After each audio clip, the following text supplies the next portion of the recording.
invito a mi hermano Andrew Puente, que tiene la participación de la predicación.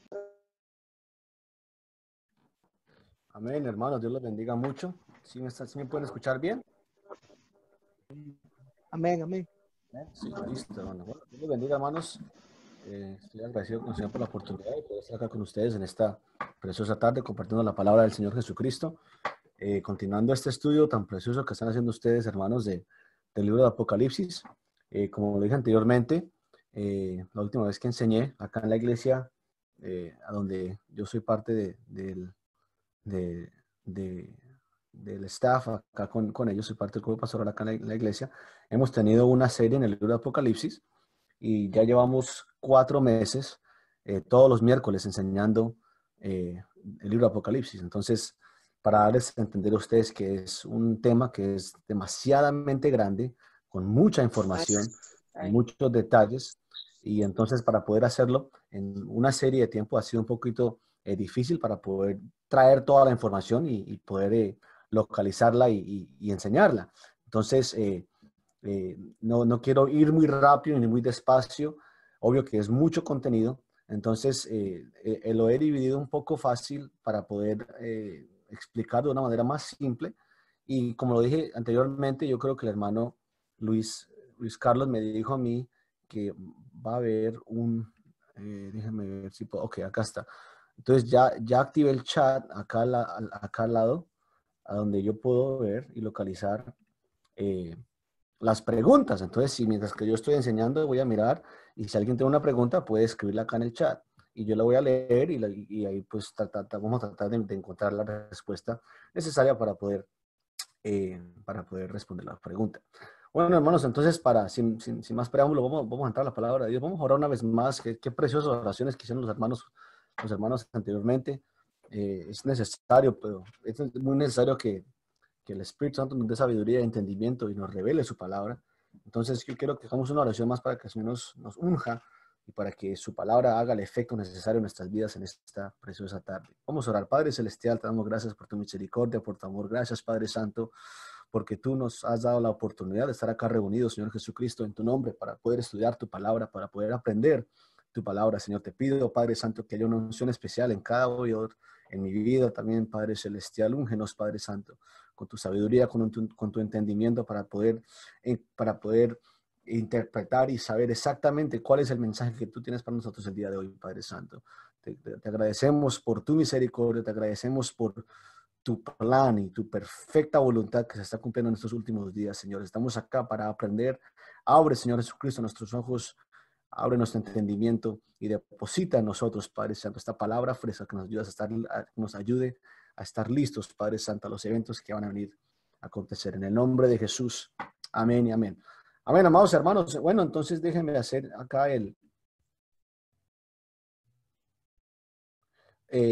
¿quién es el host? No sé quién sería el host para que me dé el acceso para yo compartir mi pantalla. Entonces, no sé si me está diciendo que no tengo el disponible derecho para poder compartir la pantalla. Entonces, no sé, voy a tratar otra vez. Ok, perfecto. Gracias, hermano. Listo. Entonces, aquí está. Voy a usar mi celular para poder para poder detallar lo que estoy enseñando. Vamos a compartir acá. Yo creo que todos pueden ver esto. Todos pueden ver la pantalla. Bien. Listo. Perfecto.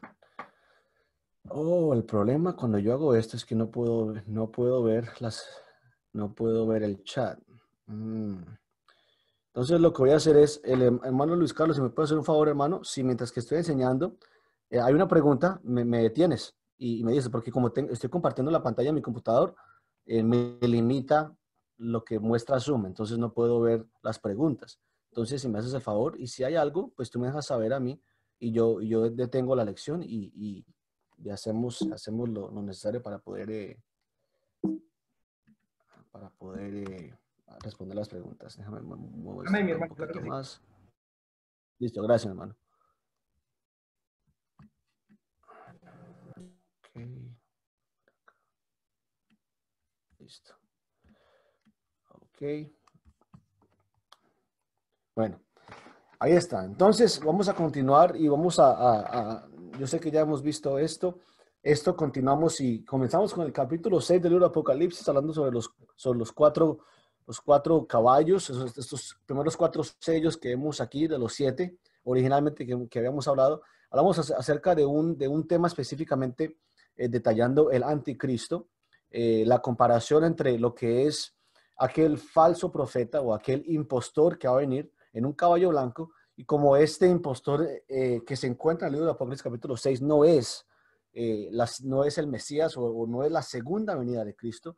Detalladamente vimos diferentes factores que nos dejan saber exactamente cuál es la venida de Cristo y cuál es la venida de este impostor. Vimos y lo comparamos con 2 de Tesalonicenses capítulo 2, que nos da a entender ciertos eventos que van a suceder. Habla acerca del arrebatamiento, habla acerca de nuestra reunión con Cristo en el cielo, que es el arrebatamiento, y habla acerca sobre ciertos elementos que están deteniendo a este anticristo de poder entrar a la escena.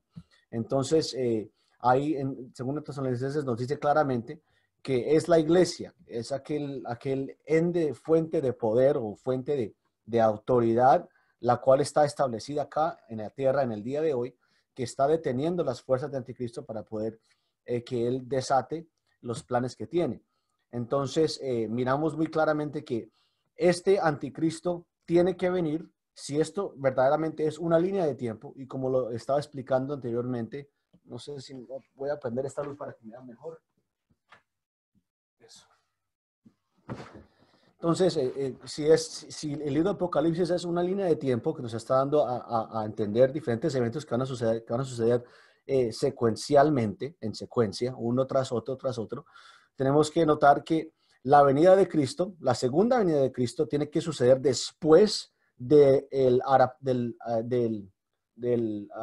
que se aparezca Anticristo. Entonces, primero tiene que aparecerse Anticristo y después, mucho después, va a pasar. Después de los 7 años viene la segunda venida de Cristo. Entonces es necesario entender si hay cierta doctrina que enseña que capítulo 6 de Apocalipsis es la segunda venida de Cristo, es erróneo porque está fuera de secuencia a lo que son los acontecimientos que deben suceder. Entonces es muy importante que entendamos esto. El libro de Apocalipsis es una línea de tiempo que está representando eventos que suceden secuencialmente. Eso es muy importante entenderlo.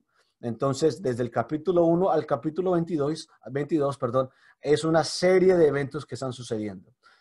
Como lo hablamos anteriormente, también para repasar rápidamente, capítulo 1, capítulo 2, capítulo 3, hasta el comienzo del capítulo 4, está Juan mirando esto y está escribiendo aquellas cosas que pasaron y que están pasando, y las hace desde acá, desde la tierra.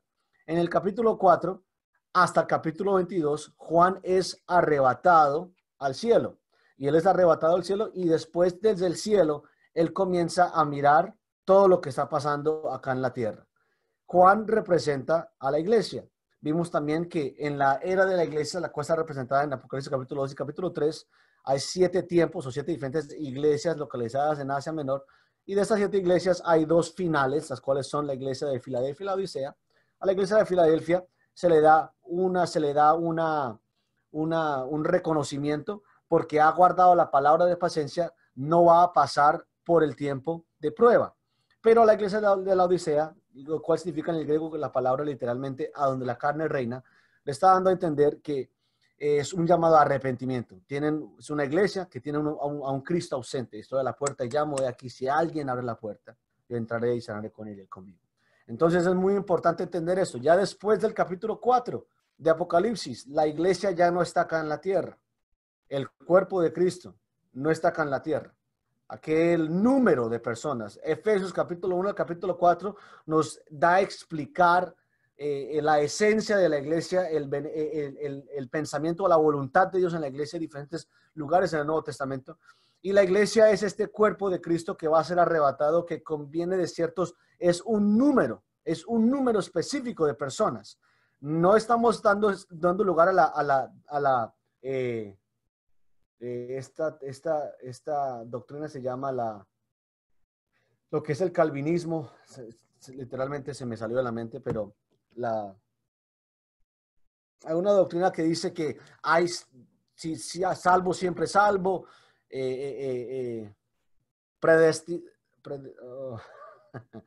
esa doctrina de la predestinación, esa es, predestinación, que algo está predestinado, que las personas que van a ser salvas son predestinadas, no tienen voluntad propia. No creemos en la predestinación, eso no es, pero sí sabemos lo siguiente, que la iglesia, el cuerpo de Cristo, este cuerpo que Dios ha establecido, sí es predestinado. No las personas en sí, pero el cuerpo. En otras palabras, con usted o sin usted siempre va a haber una iglesia. Conmigo o sinmigo sí va a haber una iglesia. La salvación es individual, no es predestinada, es decisión mía. Pero la iglesia siempre va a haber un cuerpo de Cristo. Sí va a haber una iglesia. Eso sí está predestinado y por eso la palabra predestinación es una palabra bíblica. Está en el libro de Efesios, capítulo 1.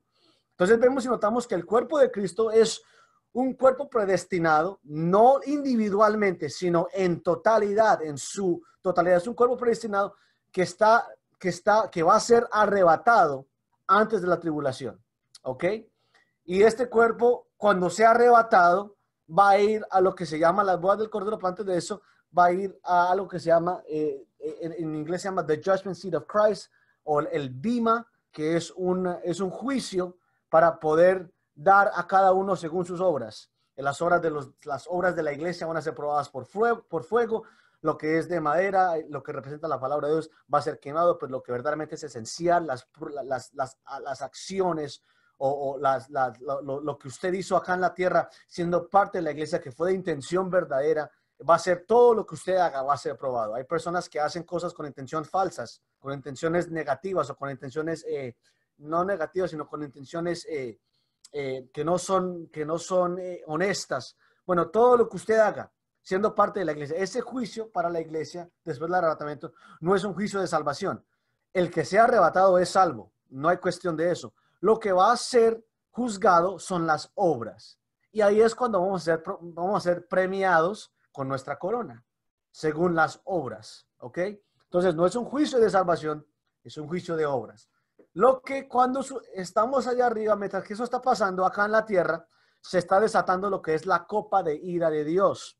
Y eso es lo que estamos mirando en el capítulo 6. Juan, como representante de la iglesia, está mirando estos acontecimientos, pero los está mirando desde el cielo. Y Juan está mirando lo que está pasando acá en la tierra y este tiempo, esta temporada de 7 años que se llama la tribulación. ¿Ok? Bueno, entonces ya miramos lo que es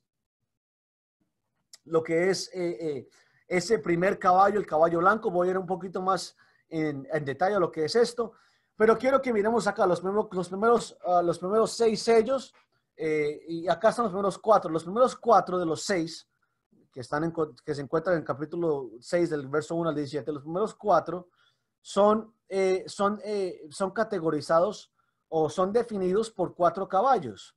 Es solamente una representación de algo que va a suceder físicamente. Y está Juan mirándole una representación que es 4 caballos y con 4 jinetes en cada caballo.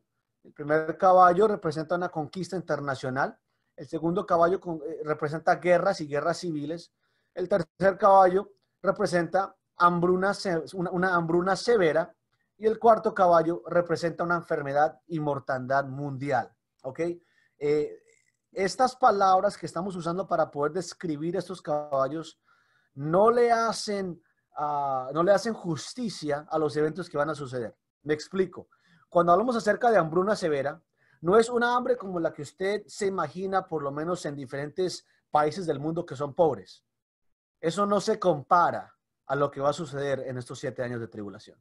Hambruna severa no es una palabra suficientemente fuerte para describir el hambre que va a suceder acá en la tierra. Y esto lo voy a hablar un poco más detalladamente. La guerra civil, la palabra guerra, a lo que nosotros en la historia de la humanidad entendemos como guerras, no le hace justicia a la clase de guerra que va a suceder en la tribulación. En otras palabras, durante la tribulación, la palabra hambruna va a tomar un significado más intenso. La palabra guerra durante la tribulación va a tomar un significado más intenso. Porque va a suceder de una manera va a suceder de una manera tan devastadora que literalmente va a redefinir las palabras que usamos para poder detallar hambre, enfermedad, muerte, mortandad, guerra, etcétera, etcétera, etcétera. Es una intensidad como nunca antes en la historia se ha visto. Antes de continuar con estos sellos, yo quiero hacer un pequeño paréntesis para que podamos ver acá una lectura que es muy, muy importante que la podamos entender, que se encuentra en el libro de Daniel capítulo 9. Bueno, voy a hablar acerca de dos cosas para poder entender lo que es la tribulación. El capítulo 6 del libro de Apocalipsis está marcando el comienzo de esta temporada de 7 años, de la tribulación. Estos 7 años, ¿ok? No dura mucho tiempo. El reino de Anticristo no dura mucho tiempo. Lo que el diablo ha tratado de hacer desde antes de los siglos con Antíocos y con Hitler y con diferentes líderes mundiales, todo lo que ha tratado de hacer solamente le va a durar a él 7 añitos. 7 añitos. No es mucho tiempo.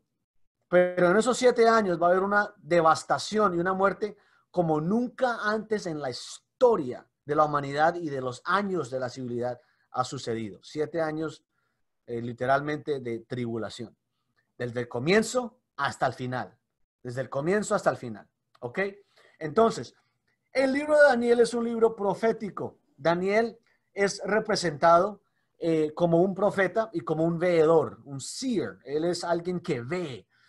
Cuando se habla acerca de Samuel, a Samuel cuando se le habla en el primera y segunda de Samuel, cuando se describe el ministerio de Samuel, era un profeta, pero también era un veedor, un seer. Y esto es importante saberlo porque el que es veedor, no sé la palabra bíblica, no sé exactamente cuál es la palabra bíblica que se usa refiriéndose a Daniel y Samuel, pero es un veedor, alguien que puede ver las cosas, alguien que está notando, alguien que ve visiones proféticamente. El que es profeta está ejerciendo el ministerio de profeta. Samuel ejerció el ministerio de profeta, pero en los historiadores y los teólogos judíos no aceptan a Daniel como un profeta. Algo muy interesante. Si usted puede notar, antes lo voy a llevar más allá, en las sinagogas y en toda clase de religión judía que se haga, lectura bíblica, sea lo que, lectura del Torá, perdón, sea lo que sea que ellos lean de sus escrituras, que es el Antiguo.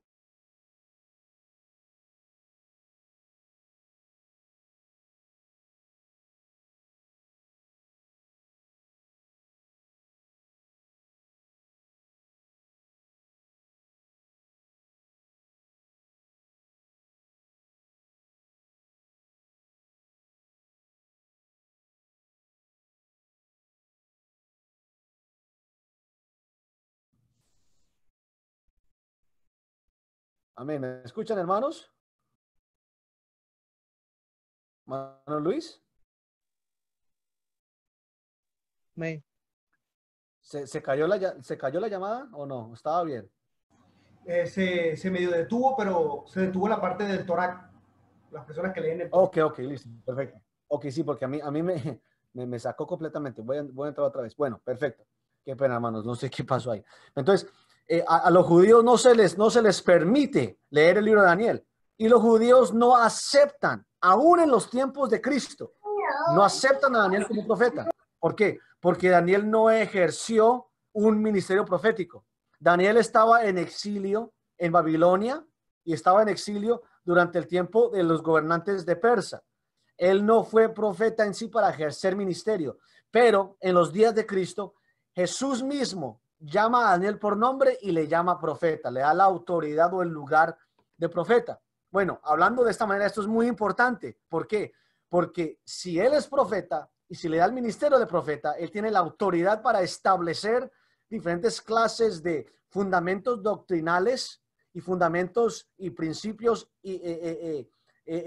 proféticos que están dándonos a entender o nos está dando luz a lo que Dios está haciendo. Si a Daniel se le quita la autoridad de profeta, si a Daniel se le quita la autoridad de veedor, serían las palabras de otros judíos que hablan sin ninguna clase de autoridad.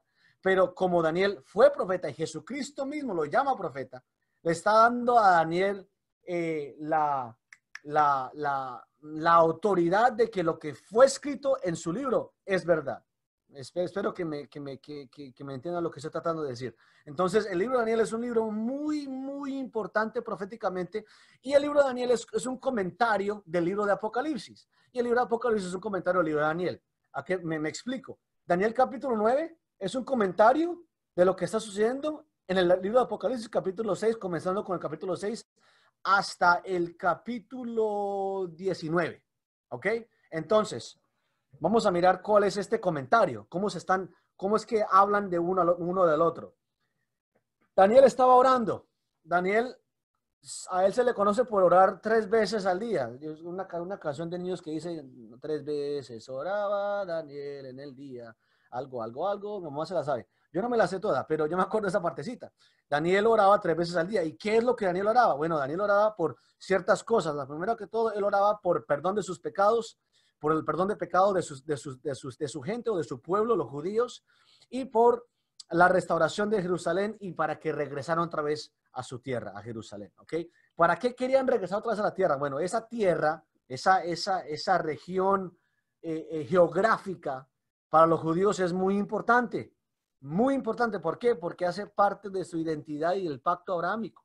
Este es el pacto se llama pacto palestino que hizo Dios con Abraham, que le dijo, desde que lo que tú ves hasta acá, le dio una localidad geográfica específica. Será para ti y para tu descendencia para siempre. Bueno, cuando los judíos fueron sacados en el año 605 a.C. por el imperio babilónico y Nabucodonosor de su tierra, aunque quedaron algunos ahí, el que era contemporáneo con Daniel era el profeta Jeremías, de muchos lugares fueron ellos esparcidos por los 4 puntos de la tierra. Por eso en Ezequiel capítulo 37, cuando habla acerca de la reunión de aquellos huesos secos de los 4 puntos de la tierra, era una reunión de estos judíos que habían sido esparcidos para que regresasen a la tierra que les había sido prometida.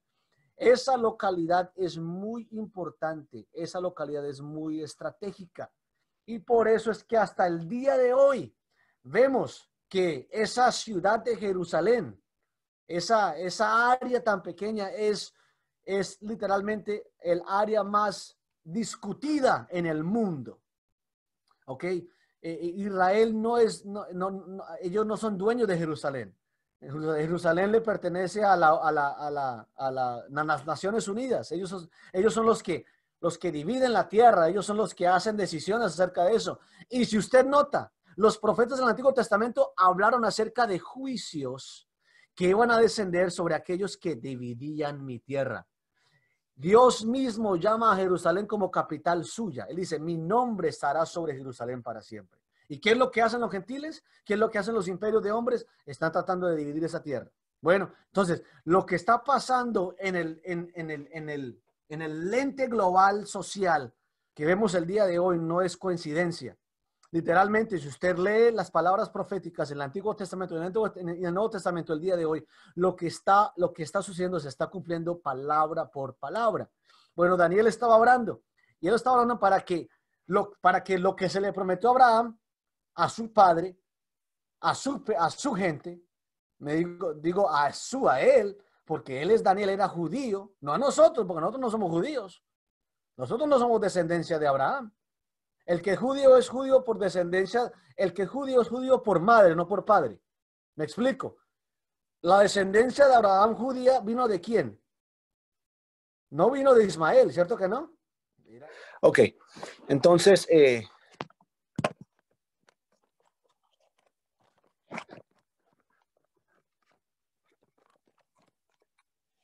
ok, perfecto. Entonces, vamos a continuar acá la lección para que podamos verlo. Entonces, como Daniel capítulo 9 nos da a entender a nosotros una línea de tiempo de secuencias que van a suceder que son paralelas con Apocalipsis capítulo 6.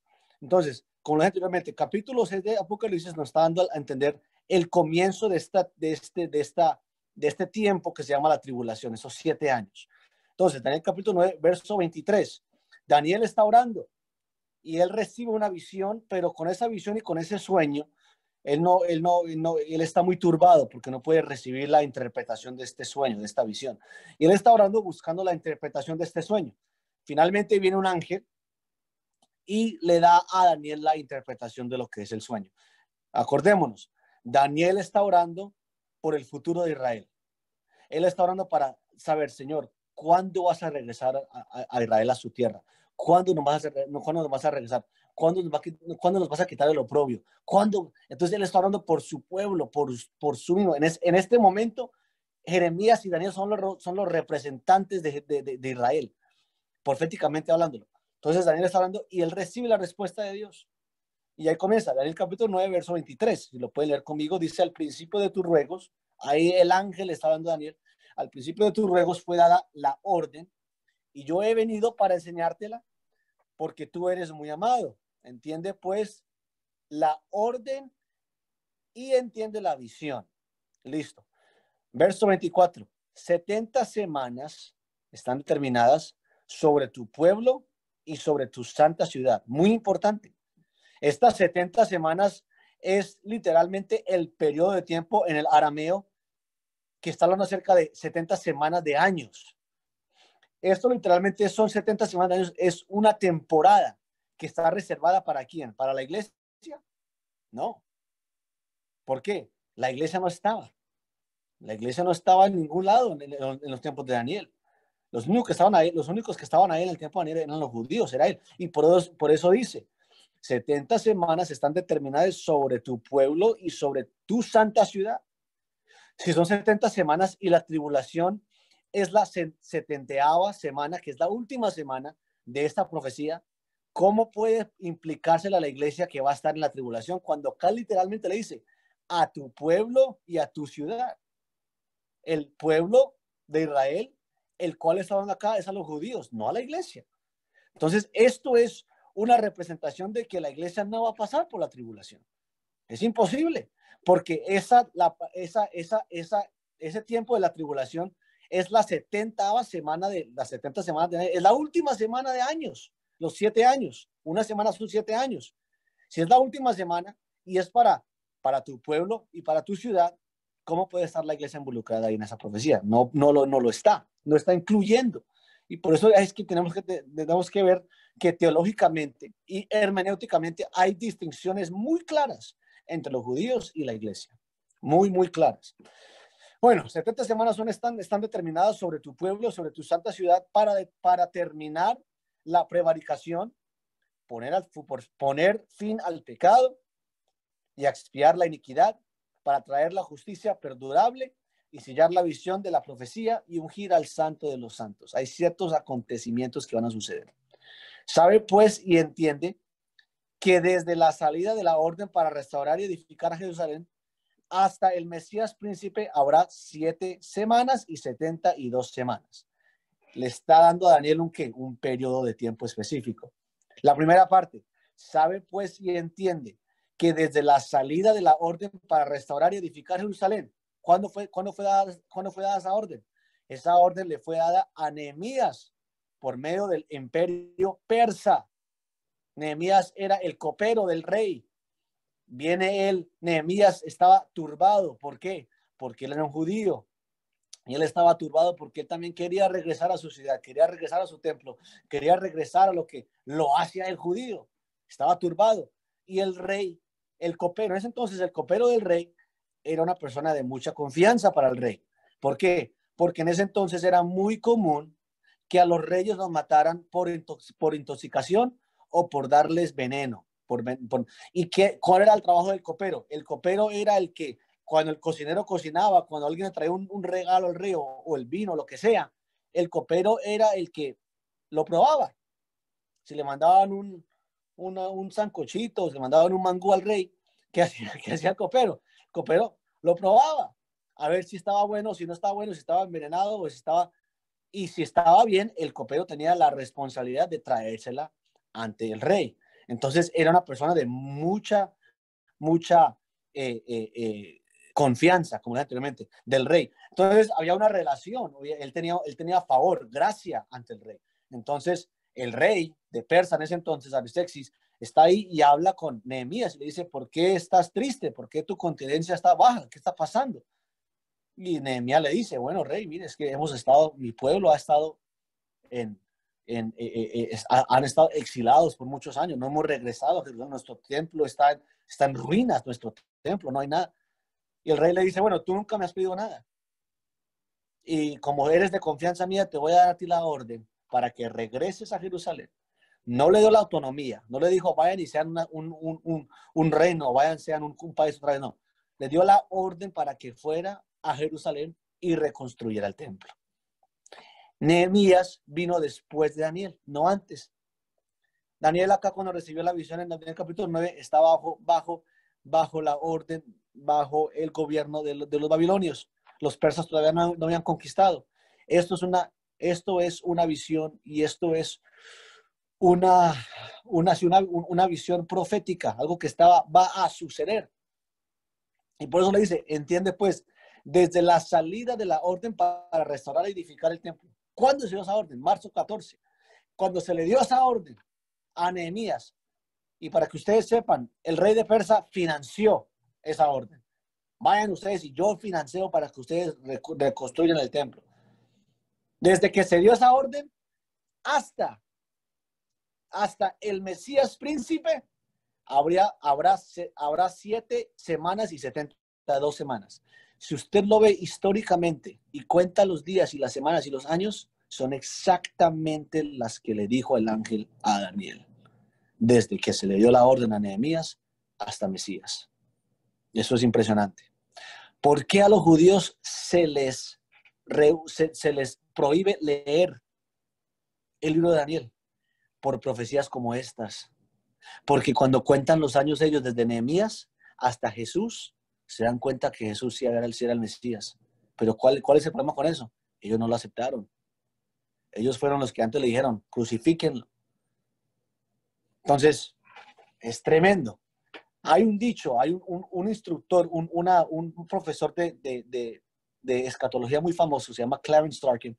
Él dijo lo siguiente: por falta de estudio profético a los judíos, cuando llegó el Mesías, ellos faltaron su venida, porque no estudiaron la palabra de Dios. Y en vez de recibirlo como Mesías, sabiendo la palabra de Daniel, ellos lo crucificaron. Él dijo, así va a ser para los de los últimos días. Por falta de estudio, ellos van a fallar el arrebatamiento de la iglesia y van a quedarse en la tribulación, porque en vez de estar listos para el arrebatamiento, se quedaron tranquilos acá en la tierra viviendo como la carne, como el mundo, y van a faltar esa gloriosa aparición en las nubes de Cristo. Entonces toca tener mucho cuidado. Por eso, como lo dije anteriormente la semana pasada, hay una bendición a los que estudian y oyen las palabras, leen las palabras que están escritas en este libro de Apocalipsis. Entonces, desde el Mesías, desde Nehemías hasta Mesías, hay cierta temporada de tiempo, y volverá a edificar la plaza y el muro en tiempos angustiosos. Verso 27, no tengo todo, pensé que lo tenía todo acá. Daniel 9.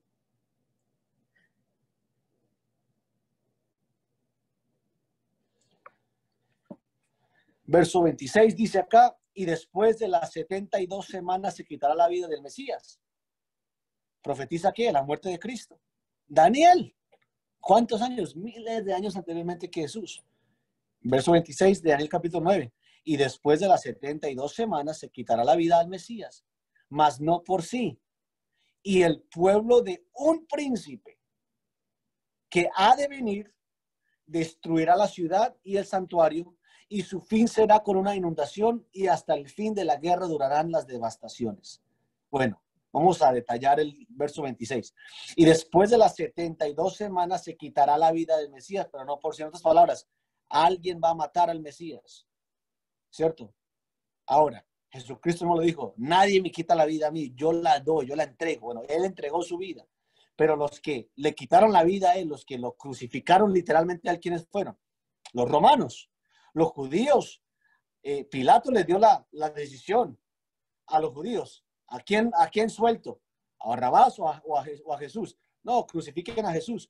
Pero los que pusieron en sí el gobierno y la ley de crucifixión, los que hicieron el evento de la crucifixión, los que tienen esa ley, ¿quiénes eran? Los romanos. Bueno, el pueblo de un príncipe que ha de venir fueron los que mataron ¿a quién? A Jesús. Entonces, este príncipe que ha de venir tiene que ser de esta misma región a donde estaba este imperio romano. ¿Ok? El príncipe que va a venir también destruirá la ciudad y el santuario. ¿Cuál ciudad y cuál santuario? El que reconstruyó Nehemías. Nehemías reconstruyó el santuario. ¿Cierto que sí? Comenzó y transcurrió los tiempos y los años y las edades en secuencia. Vino la muerte de Mesías y los mismos que mataron a Mesías van a destruir el templo. Bueno, en el año 70 después de Cristo, ¿qué pasó con el general Tito?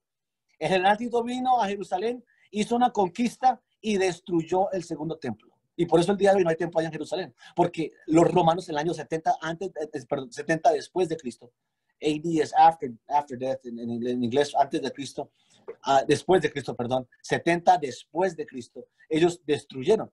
Eso pasó en el año 70 después de Cristo. Daniel vio todo esto hace miles de años antes que pasó eso. Y por otra semana confirmará el pacto con muchos. Bueno, ya pasaron dos diferentes factores de semanas. La primera se encuentra ¿dónde? En el verso 24. 70 semanas están determinadas sobre tu pueblo, perdón, en el capítulo 25. Desde la salida para reconstruir el Jerusalén hasta el Mesías habrá 7 semanas y 72 semanas. La próxima es el verso 26. Y después de las 72 semanas se quitará la vida del Mesías. ¿No? Y ahora está la tercera parte de esta división de las 70 semanas, la última semana y otra semana. En otras palabras, solamente queda una semana más. Después que haya sido destruida Jerusalén, después que haya sido destruido el templo, le queda a Israel y a Jerusalén una semana más. Ahí lo estamos mirando, verso 25, 26 y 27. Y por otra semana, él confirmará el pacto con muchos. A la mitad de la semana hará cesar el sacrificio de la ofrenda. Después, con la muchedumbre de abominaciones, vendrá el desolador hasta que venga la consumación y lo que está determinado se derrame sobre el desolador. Entonces, este príncipe este príncipe que vendrá de aquellos que crucificaron al Mesías, él hará un pacto con muchos en la última semana. ¿A quién se está refiriendo? Anticristo. Anticristo hará un pacto al final y él hará un pacto en esa última semana. Y en ese pacto, a la mitad de la semana, que son 3 años y medio, si una semana son 7 años, concordiente a lo que está escrito en el arameo original, 70 semanas de años, una semana de años. Si la mitad, eso está representando ¿qué? 3 años y medio. La mitad de la tribulación se encuentra en Apocalipsis capítulo 13. Ahí es la mitad. Y vemos que a esta mitad de la tribulación comienzan a suceder ciertos acontecimientos. Anticristo entra como un líder político. Él se mueve como un líder político. Él hace convenios como líder político. Él no va a tomar el poder por fuerza, sino que lo va a tomar ¿por qué? Por de la manera que él va a ser. Él va a ser un líder muy carismático. Va a ser un líder muy, como lo vimos anteriormente la semana pasada, en el capítulo 7. Va a tener ojos y va a tener una boca que habla grandes cosas. Entonces, él va a ser un líder político con mucha influencia y así va a tomar el poder. Así es que él va a tomar el poder en esos entonces. Pero a la mitad de la semana, a la mitad de esos 7 años y medio, la mitad de esos 7 años, a los 3 años y medio, ¿qué pasa ahí? Capítulo 13 de Apocalipsis nos comienza a decir ciertas cosas que van a suceder, que comienzan a cambiar la agenda del anticristo. En vez de ser un líder político, ahora él se convierte en lo que es un líder religioso. Y él se hace pasar por Dios. Pero eso es Apocalipsis capítulo 13. Estamos todavía en el capítulo 6. Entonces, es muy importante que entendamos que estas 70 semanas de años están determinadas sobre Israel. Estas 2 separaciones de semanas ya han sido cumplidas. Estamos solamente esperando que se cumpla la última semana de Daniel, que es la 70ª semana que se tiene que cumplir. ¿Ok? Y esta 70ª semana, esta última semana se llama la tribulación. Ese es el momento. Y Daniel capítulo 9 nos da a entender esto. ¿Ok? Ay, no puedo mostrar esta gráfica. Qué pesar. Es una gráfica, déjame ver si la puedo mostrar. Venga, a ver, acá sí se puede hacer así. Eso. Ahí la pueden ver. Creo que sí la pueden ver. Esta es la gráfica que yo hice para poder determinar. Esto es una línea de tiempo. Ahí sí la pueden ver. Y esa línea de tiempo nos está dando a entender ciertos acontecimientos que van a suceder. Se llama creación. Ahí están las dispensaciones pasadas. Está la cruz. Y está acá arrebatamiento, el tribunal de Cristo. Y acá están 3,5 y 3,5. ¿Qué son qué? 7 años, ¿cierto? 3,5 más 3,5 son 7. Si no me cree, use los deditos y cuente. Ahí están. 3,5 más 3,5 son 7. ¿Qué pasa acá? Bueno, acá está la muerte de Cristo, Pentecostés y el nacimiento de la iglesia, Jerusalén destruida después de Cristo, 70 después de Cristo, la profecía de Daniel capítulo 9. Y comienza lo que es que la dispensación de la gracia de la iglesia. Desde que fue destruida Jerusalén en el año 70 DC hasta que Anticristo firme un pacto con Israel que comienza la última semana, estamos entre la semana 79 y la semana 70. Hay un espacio de tiempo entre la semana 69 y la semana 70 de las 70 semanas de Daniel, que se llama la era de la iglesia. Esta era va a terminar con el arrebatamiento y después, inmediatamente después del arrebatamiento, va a suceder que el comienzo de la 70ª o la 70 semana, la última semana de Daniel. Comienza con que con un pacto que va a ser Anticristo con Israel. Ese es el comienzo. Como dijo Daniel capítulo 9, verso 27, y por otra semana confirmará el pacto con muchos, y a la mitad de la semana hará cesar el sacrificio de la ofrenda. Después de mucho, acá es Anticristo quebranta su pacto. Mitad de la semana. ¿Ok? Entonces, es importante que me gustaría poder, me hubiera gustado poder mostrarles esto a ustedes, pero desafortunadamente no puedo mostrarles con la gráfica, pero sí, aquí está. Entonces, ¿qué pasa? Vamos a continuar. Mira, a ver si hay preguntas. Hermano, por favor, me pudiera mandar a mi email una copia de esa gráfica. Sí, está bien, hermano. Yo se la mando al hermano Luis. Le voy a mandar al hermano Luis Carlos toda la enseñanza y él la puede distribuir como ustedes, como al que necesita, el hermano Luis Carlos la distribuye. Entonces, lo que hace, gracias, hermano Luis Carlos, lo que hace Daniel es dar un comentario a lo que está sucediendo en el libro de Apocalipsis. Apocalipsis hace un comentario a Daniel, pero Jesucristo mismo tiene una enseñanza que él la hizo en el Monte de los Olivos. ¿A dónde? Se encuentra en Mateo capítulo 24 y en Lucas capítulo 21. En Mateo capítulo 24 hay muchas comparaciones y hay muchos detalles que Jesús habla, el cual después en Apocalipsis capítulo 6 Juan él mismo ve. Entonces hay dos comparaciones entre Mateo 24 y Apocalipsis capítulo 6. ¿Por qué quiero hablar acerca de Mateo 24? Porque hay muchas personas que han dicho lo siguiente. Mateo 24 dice, y todo el evangelio se predicará, y el evangelio se predicará en todo el mundo y después llegará el fin. La gente dice, bueno, el arrebatamiento no puede suceder hasta que todo se predique en todo el mundo. Eso está en Mateo 24, Mateo 25. Mis hermanos, Mateo 24, Mateo 25 habla acerca de la tribulación. No le pertenece a la iglesia eso. Eso de que todo el mundo se va a predicar el evangelio y después llega el fin, eso no es verdad, eso es verdad, pero no tiene que ver nada con el arrebatamiento. Tiene que ver todo con la tribulación. ¿Ok? Hay diferentes cosas que suceden. Por eso Mateo 24 es paralelo con Apocalipsis capítulo 6. Dice,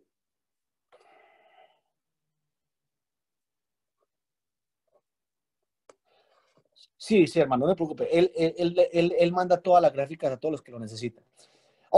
La comparación entre Mateo 24 y Apocalipsis capítulo 6. Si la quiere, la puede escribir, la puede ver.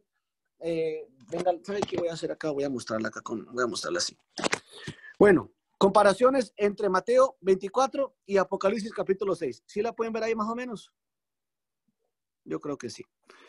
Perfecto, gracias, hermano. Dice ahí, falsos cristos. Mateo 24, versículo 4 y 5. Jesucristo habla acerca de falsos cristos. ¿Cuál es la comparación paralela con Apocalipsis capítulo 6? Está el caballo blanco, Apocalipsis capítulo 6, verso 1 y 2. Cuando Jesucristo habla acerca de falsos cristos, la representación que está hablando él es el cumplimiento del caballo blanco. Cuando Jesucristo habla acerca de guerras y rumores de guerras, es el cumplimiento de lo que en Mateo 24, versos 6 y 7, es el cumplimiento de ¿quién? Del caballo rojo, que es Apocalipsis capítulo 6, versos 3 y 4. Lo que Jesús habla en Mateo capítulo 24 es paralelo con lo que habla y con lo que ve después el cumplimiento que ve Juan en Apocalipsis capítulo 6. Otra comparación, hambruna. Jesús habla acerca de una hambruna que va a suceder. Mateo 24, verso 7. Bueno, esto es el cumplimiento de lo que se ve en Apocalipsis capítulo 6, versos 5 y 6. ¿Cuál es el caballo negro? ¿Ok? Continuando, hambruna y plagas. Mateo 24, 7. Jesús habla acerca de hambrunas y plagas. El caballo amarillo es el que está hablando, el que representa el cumplimiento de esto en Apocalipsis capítulo 6, verso 7. Otras más comparaciones, persecución y mártires. Mateo 24, 9 y 10. Jesucristo habla acerca de persecución, habla de martirio. Bueno, el cumplimiento de esto es en los mártires bajo el altar, el cual es el próximo sello, y está en Apocalipsis 6, versos 9 al 11.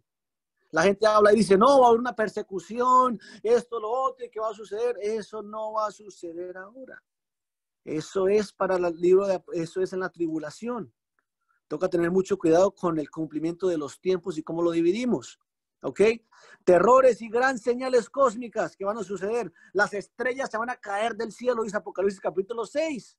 Bueno, Lucas 21:11 habla acerca de esto y es comparable, es paralelo con el cumplimiento de los terrores cósmicos, los cuales están detallados en Apocalipsis capítulo 6, verso 12 al 17. Y por final, ministerio mundial del evangelio, y todo el evangelio se predicará en todo el mundo. Mateo 24, verso 14. Bueno, este es el cumplimiento. ¿Cuándo se cumple esto? No va a suceder antes del arrebatamiento, sino que va a suceder por el ministerio de los 144,000, que van a ser 12,000 de cada tribu. 12,000 más por 12 son 144,000, que son un número de judíos, no son gentiles. 12 tribus que hacen o conforman al pueblo de Israel. Bueno, esas 12 tribus son 12,000 de cada tribu. Y estos, después de recibir este precioso evangelio. ¿Cuál evangelio? El hermano Luis Carlos lo leyó antes que comenzara la prédica. Jesús, hablando con Nicodemo, le dijo: Nicodemo, ¿cómo puedo entrar al cielo? ¿Cuál es el sistema salvífico que se va a poder encontrar en el tiempo de la tribulación? Bueno, en el tiempo de la tribulación, los judíos van a recibir el Espíritu Santo hablando nuevas lenguas y van a ser bautizados en el nombre de Jesús. Ese es el ministerio mundial del evangelio. ¿Ok? Vamos a continuar. Bueno, Mateo capítulo 24, 5 y 6. Porque vendrán muchos en mi nombre diciendo: yo soy el Cristo, y a muchos engañarán. ¿Quién es el impostor que viene con eso? Anticristo. Capítulo 24, verso 5, está hablando acerca de Anticristo en el capítulo 6 de Apocalipsis. Y oiréis de guerras y de rumores de guerras. Mirad que no os turbéis, porque es necesario que todo esto acontezca, pero aún no es el fin. Claro que no es el fin todavía, porque todavía queda más tiempo Anticristo para poder hacer lo que tiene que hacer. Entonces, eso es otra comparación paralela con capítulo 6. Porque se levantarán nación contra nación y reino contra reino, y habrán pestes, hambres y terremotos en diferentes lugares. Estos son representaciones que van a suceder en Apocalipsis capítulo 6. Mis hermanos, déjenme decirles lo siguiente. No estoy diciendo que lo que está pasando el día de hoy con rumores de guerra no está cumpliendo la palabra profética. Sí lo está cumpliendo, pero no es la representación directa de lo que Jesucristo habló cuando viene al acontecimiento específico de estos eventos. El acontecimiento específico de esos eventos va a suceder en la tribulación, como dice el libro de Apocalipsis capítulo 6. No se olvide. Doctrina bíblica establecida no está subyugada a un verso. La palabra de Dios es viva, es armónica, tiene una armonía perfecta. Si una profecía habla acerca del fin, tiene que ser compatible con las demás que se encuentran en los diferentes lugares bíblicos. Por eso no se puede hacer una doctrina de un verso bíblico sin tomar en cuenta los otros lugares los cuales están dando comentario acerca del mismo verso que se está hablando. El ejemplo que les estoy dando es lo siguiente: Mateo 24. No se puede hacer doctrina de Mateo 24 sin antes considerar Apocalipsis capítulo 6. ¿Por qué? Porque están hablando de la misma cosa. Si Apocalipsis capítulo 6 es en la tribulación, ¿cómo se puede hacer doctrina acerca de los últimos días o el fin antes del arrebatamiento? Es erróneo, no es correcto. La Biblia no se puede tomar por pedazos. Es una armonía perfecta que tiene que tener entre todas las doctrinas que se está enseñando. Espero que esto esté claro. Hay mucha gente que quiere establecer doctrina y quieren establecer ciertas cosas, pero la hacen tomando un verso bíblico, no teniendo en consideración de que hay otros lugares en la Biblia los cuales están hablando acerca de los mismos eventos. ¿Ok? Entonces, vamos a hablar acerca de los sellos. El primer sello, ¿qué horas son? No voy a poder terminar, mis amados hermanos, pero denme 15 minutos más y ahí cerramos. El primer sello, Apocalipsis capítulo 6, verso 1 y 2. Este es el juicio del caballo blanco, el cual representa al anticristo. Él comienza su gobierno al principio de la tribulación. La descripción usada demuestra que él va a conquistar por medio de influencia política y no a la fuerza. De la manera que el caballo blanco es representado en Apocalipsis capítulo 6, verso 1 y 2, nos da a entender que anticristo no va a venir a pelear con nadie al comienzo, no va a venir a establecer fuerza, no. Él va a subir al poder y a tener influencia por su manera de hablar carismática, por su personalidad, por su política. ¿Ok? El segundo sello, Apocalipsis capítulo 6, versos 3 y 4, el caballo rojo de juicio. Este color representa muerte y sangre, caballo rojo. El pasaje bíblico implica que a este caballo se le da la potestad de remover paz y de hacer que los hombres se maten entre sí. Entonces, este caballo va a remover la paz y va a hacer que las personas literalmente se maten entre sí. Verso 4 dice, y salió otro caballo, bermejo o rojo, y el que lo montaba se le fue dado el poder para quitar de la tierra la paz y que se matasen unos a otros, y se les dio una gran espada. Guerra civil, diferentes clases de guerras. Y vamos a ver que hay ciertas consecuencias que comienzan a suceder a manera que se van desarrollando los sellos. El tercer sello, este es el juicio del caballo negro. Este entra con una balanza en la mano, lo que trae y lo que dice nos hace saber que este juicio es de una hambruna severa, lo que usualmente es consecuencia de guerras. La implicación monetaria nos deja saber que va a haber un efecto devastador económicamente. Entonces, entra un líder político, entra con signo de paz, pero cuando él entra con signo de paz y llega a influencia, hay otros movimientos políticos que no están de acuerdo con él. Y ahí es cuando comienzan las guerras. Entra el caballo rojo y quita la paz del mundo y comienza la guerra. Bueno, como consecuencia de guerra, ¿qué viene? Muerte. Como consecuencia de guerra, ¿qué viene? Devastación económica. Cada país que entra en guerra siempre tiene una devastación económica. Bueno, si van a haber guerras en el tiempo de tribulación y guerras avanzadas, va a haber una devastación económica como nunca antes en la tierra, por causa de todas las guerras que van a suceder. ¿Ok? Son consecuencias. Si hay guerras, hay hambre. Si hay guerras, hay hambre severa. ¿Por qué? Porque los recursos en medio de la guerra y en los lugares de guerra se van a disminuir y va a haber problema económico. Y como consecuencia viene el caballo, el cuarto sello, que es el caballo amarillo. Este juicio es el más severo de los cuatro. Es el peor de los cuatro. Este sello representa una muerte global como nunca antes en la historia se ha visto. Va a haber muerte no solamente a causa de guerras, sino que va a haber muerte a causa de hambre, va a haber muerte a causa de devastación económica, va a haber muerte a causa de peste. Y le fue dada potestad sobre la cuarta parte de la tierra para matar con espada, con hambre y con mortandad con las fieras de la tierra. Va a haber una mortandad como nunca antes en la historia se ha visto. El quinto sello, Apocalipsis capítulo 6, verso 9 al 11, evidentemente, si esta es una línea de tiempo, en los primeros días de la tribulación, desde que comience la tribulación, desde que la iglesia sea arrebatada, el mundo como lo conocemos va a cambiar para siempre, literalmente en días. En días. ¿Sabe cómo podemos ver esto? Que esto va a pasar verdaderamente. Mano, póngase a pensar usted lo siguiente. Hace 6 meses,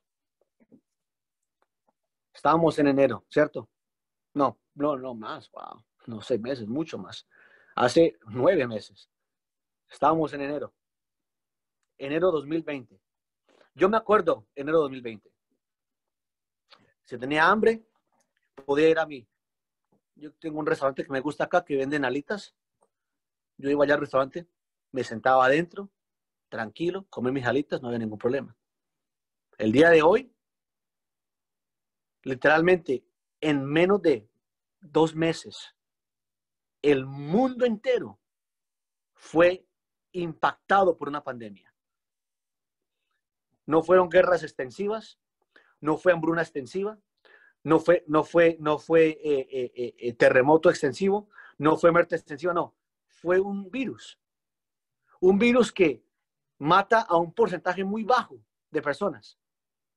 Y mire cómo impactó el mundo entero, que literalmente puso al mundo entero en cuarentena.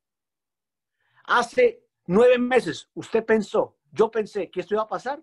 Nunca pensamos nosotros que estaríamos en lo que estamos el día de hoy. Cuarentena. No poder ir a ningún lugar. Estando encerrados. Mire tan rápido que pasó. Bueno, imagínese cuánto más intenso va a pasar en literalmente unos días cuando se derrame la ira de Dios. Nosotros no estamos recibiendo la ira de Dios en este momento. Es un virus. Nosotros estamos recibiendo la consecuencia de la humanidad. Pero en la tribulación no va a ser consecuencia por las decisiones humanas, no. La tribulación va a ser consecuencia de la ira de Dios por la desobediencia del mundo. Lo que va a pasar en la tribulación es algo como nunca antes se ha visto. Y por eso el último sello, este cuarto sello de muerte, literalmente va a remover en los primeros días de la tribulación, 25% de la población mundial va a morir. Tenemos 7 billones de personas. En unos días va a morir literalmente 25% de 7 billones de personas. ¿Sabe cuál fue la guerra más sangrienta en la historia de la humanidad? La Segunda Guerra Mundial. La Segunda Guerra Mundial no removió ni 1% de la población mundial. Imagínense qué clase de mortandad va a suceder cuando 25% de la población mundial se muera. Esto es una muerte, esto son guerras, esto es una hambruna como nunca antes se ha visto. Por eso, hermanos, cuando hablamos acerca, y quiero parar aquí, porque cuando hablamos acerca, cuando se predica, hoy es el día de salvación. No juegue con su salvación. Ore, conságrese, viva una vida santa, pura, limpia ante Dios, hermanos. No es para ponerle temor a nadie, pero el apóstol Pablo dijo, conociendo el terror de Dios, persuadimos a los hombres a arrepentirse. Porque lo que le viene a esta tierra es algo como nunca antes se ha visto. La mortandad, la economía, las guerras, son cosas que literalmente se van a tener que redefinir las palabras por la mortandad que va a suceder. Si una pequeña virus pudo impactar al mundo, imagínese qué clase de impacto va a suceder cuando 25% de 7 billones de personas se mueran. Y por eso es que La iglesia en el libro de los Hechos predicaba como predicaba, evangelizaba como evangelizaba, porque en ellos había una urgencia. Ellos tenían en cuenta estas cosas, estas enseñanzas, las tenían en cuenta. Y ellos hablaban con las personas persuadiéndolos. Arrepiéntase, arrepiéntase, porque el arrebatamiento puede pasar hoy. Y si el arrebatamiento pasa hoy, mañana literalmente, pasado mañana, la próxima semana comienzan a suceder estas cosas que estamos hablando. Todas estas guerras, todas estas muertes van a pasar así. Así de rápido. ¿No me cree? Póngase a pensar lo que pasó en enero. ¿Qué pasó en enero? Todo estaba normal, todo estaba bien. Pasaron unos días y literalmente en días el mundo en cuarentena. El mundo. No Nueva York, no California, no. El mundo entero en cuarentena. Oh, hermanos, esto solamente es una pruebita. Solamente se está colocando la escena para que pase lo que va a pasar y la devastación que va a pasar. Por eso, amados hermanos que me están escuchando, no es el día de hoy, no es día para jugar con su salvación. Hoy no es día para que usted cuestione a la iglesia. Hoy no es día para que usted se rebele.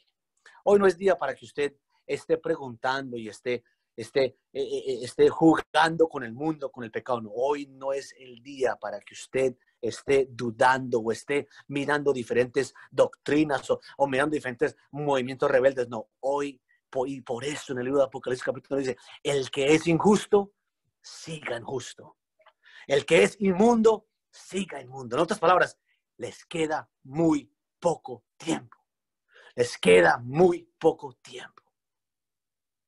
Es muy importante saber entender, hermanos, que el día de hoy es importante que nosotros vivamos una vida de consagración, de arrepentimiento. Una vida santa y pura delante de los ojos del Señor Jesús. Tengo mucho más de qué hablar, pero yo quiero cerrar con esto. Mis amados hermanos, es importante mi oración es que Dios redarguya nuestros corazones, redarguya nuestras mentes, nuestros corazones, que nosotros haya una urgencia, que nosotros haya una responsabilidad de poder tener en cuenta que nuestra salvación no es nada para que estemos jugando con ella. Nuestra vida en Cristo, esto no es para estar jugando a la iglesia el día de hoy. Nada está escondido ante los ojos de Dios. No hay intención que se esconda de los ojos de Dios. No hay ninguna clase de cosa que nosotros hagamos que se pueda esconder de los ojos de Dios. Dios lo ve todo. Y Él está listo para poder recompensar a cada uno según sus obras, sean justas o sean injustas.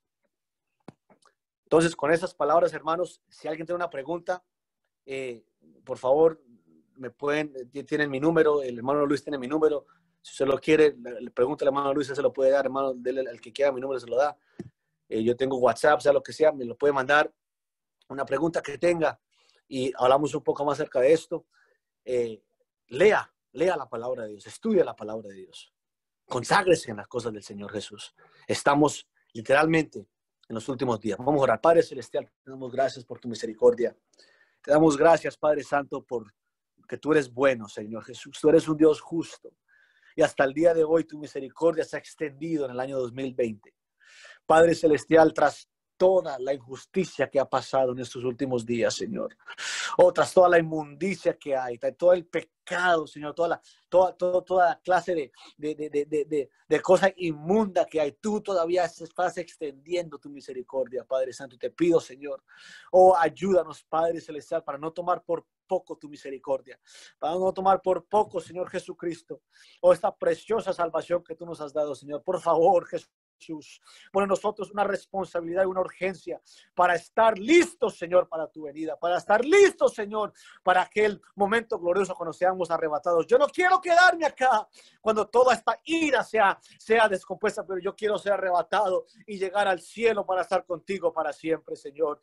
Yo te pido, Señor, por la salvación de cada persona que me está mirando, Jesucristo, Señor, que tu palabra redarguya como nunca antes, en el nombre de Jesús de Nazaret, Padre Padre Santo. Oh, Señor, aquella persona que está dudando, aquella persona que está luchando, aquella persona, Señor, que está dejándose llevar por las cosas del mundo, Señor, te lo pido, Padre Celestial, que hayan ellos un temor santo, un redargüimiento, Padre, para que ellos puedan regresar a un lugar de consagración y de santidad.